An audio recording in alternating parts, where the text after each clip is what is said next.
Collins in lane 9. I'll be interested to see what Daniel Johnson does here. His first race yesterday, he went out like the absolute clappers and just collapsed in the last 250 meters or so. Then his second race was much more measured, the semi-final. So I wonder what he will take away from his experiences yesterday. You can see him there. That's Collins, the first of the Brits here in lane 9, and Daniel Johnson now moving through to the lead in that white, red and blue boat representing Great Britain. So it's Daniel Johnson who has gone out. He's gone into that familiar leading position. He obviously feels confident enough that he can lead from the front and maybe outrace his competitors. Very close behind them. You've got Luca Lauper in lane 5. In lane 4, you've got Sebastian Lockgaard from Denmark, and also then in lane 3, Maxime Magali from France. So at this stage, Daniel Johnson heading out, trying to blow the field apart very, very early on. I mean, Jen, look at his stroke rate. Look at the way he's sitting in the boat. Do you think is he paddling like a man who's going to be able to maintain this pace for 1,000 meters? So I was at the Nottingham Regatta there in April, and Dan won the selection race there very convincingly. I think he likes to lead from the front. I think he likes to be in control of the race, and we'll see if he'll be able to hold it now in the final meters of it or not. We've got some great paddlers in this race.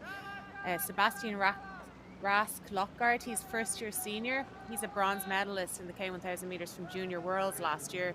And a few weeks ago at Spring Regatta, he was actually third. He was the second Danish. So that's pretty phenomenal for your first year senior.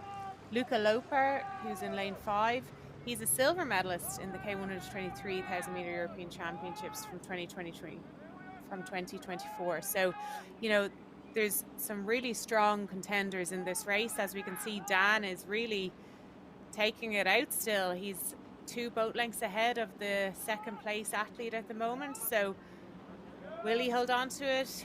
He seems to be in a comfortable position there, but who knows what lane 5 Luca Lauper has to bring to the second half of the race. He seems very comfortable also, breathing well. Just watch John Vold. He's starting to come through now in lane 2. You've seen a lot of him, of course, doing marathon and 5,000 meters, Jen, and I think his back half of the race will be one to watch out for. Luca Lauper's looking good from Switzerland, a man who he sounds like he should be in a Batman movie, Luca Lauper, but he is currently sitting there in second, and it looks like Lockgaard from Denmark is still sitting there in third. Dan Johnson, though, is managing to maintain the pace. He's holding his nerve.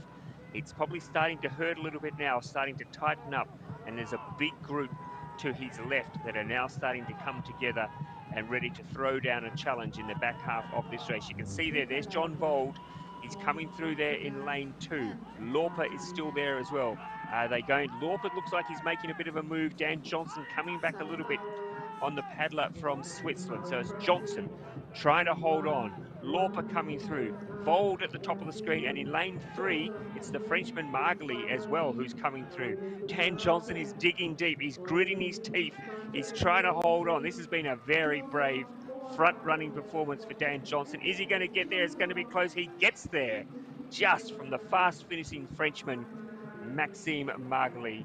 What a race for Dan Johnson, Jen. You called it. You said that he looked pretty good in Nottingham when he went out and led from the front. He backed himself in. It didn't work for him yesterday morning, but it came together for him nicely there. That's a bold effort, isn't it? That's a brave race tactic. It's very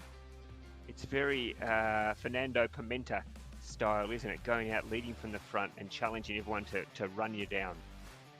Yeah, absolutely. And the great Adam van Koeverden used to do the same when he was racing. He liked to lead from the front, go out hard and try and stay in front all the way to the finish line. But well done to Dan Johnson there. That was, like you said, a very brave race and just held on to that first position. So I think he'll be happy with that race and it'll give him confidence going into Poznan next week.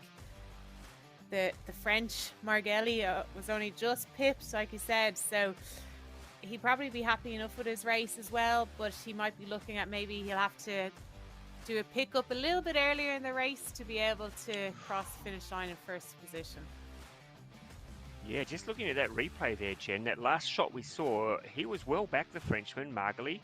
So he has really flown home over the last 200 meters or so, just falling short. Let's have a look here. It's not much, but just, half a meter difference there between Dan Johnson and Maxime Margaly. Who, yeah, the heart would be beating.